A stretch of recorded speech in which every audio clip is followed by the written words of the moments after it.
திருவள்ளுவரின் வழியில் வாழ்ந்து வாழ்வின் உன்னத நிலையினை அடைய திருக்குறளோடு நாம் என்னும் இந்த நிகழ்விலே இணைந்திருக்கின்ற உங்கள் அனைவருக்கும் முதற்கண் வணக்கம்.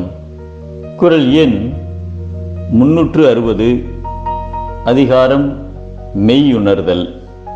சித்திரகேது என்ற மன்னருக்கு நீண்ட நாட்களாக குழந்தை பாக்கியம் இல்லை. அதனால் மேலும் சில ராணிகளை திருமணம் செய்தார், பல யாகங்களை செய்தார். ஆனாலும் எந்த பலனும் ஏற்படவில்லை. ஒரு முறை தேவர்களின் குருவாகிய பிரகஸ்பதியின் தந்தை ஆங்கிரஸ் முனிவர் மன்னரின் அவைக்கு வந்தார். அவரிடம் தனது குறைகளை சொன்னார். அவரது குறைகளை கேட்ட முனிவர் சித்திரகேதுவுக்கு சீக்கிரமே குழந்தை பிறக்கும் என்று அருள்பாலித்தார். அவரது அருள்வாக்கின்படி மூத்த ராணியும் ஒரு அழகான ஆண் குழந்தை ஒன்றை பெற்றெடுத்தார். இதை பார்த்ததும் மற்ற ராணிகளுக்கு பொறாமை உண்டானது. இந்த மகாராஜா இனி மூத்த ராணியையும் குழந்தையும் தான் கவனிப்பார், நம்மை புறம் தள்ளி விடுவார் என்று எண்ணினர். இதன் விளைவாக குழந்தையை ரகசியமாக கொன்றுவிட்டனர். இதனால் மன்னர் சித்திரகேதுவும் ராணியும் கிடைத்த குழந்தையும் இல்லாமல் போயிற்று என மனமுடைந்து போயினர். அச்சமயத்தில் ஆங்கிரஸ் முனிவர் மீண்டும் அரண்மனைக்கு வந்தார். அப்போது அவரிடம் தங்கள் நிலைமையை கூறி இருவரும் அழுதனர்.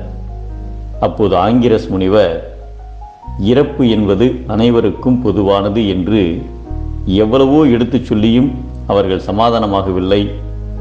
அப்போது அங்கு வந்த நாரதர் குழந்தையை விட்டு பிரிந்து சென்ற ஜீவாத்மாவை வரவழைத்தார். ஆங்கிரஸ் முனிவர் அந்த ஜீவாத்மாவிடம், நீ மீண்டும் குழந்தையை சேர், ராஜாவும் ராணியும் பிள்ளை பாசத்தால் வருந்துகின்றனர் என்றார்.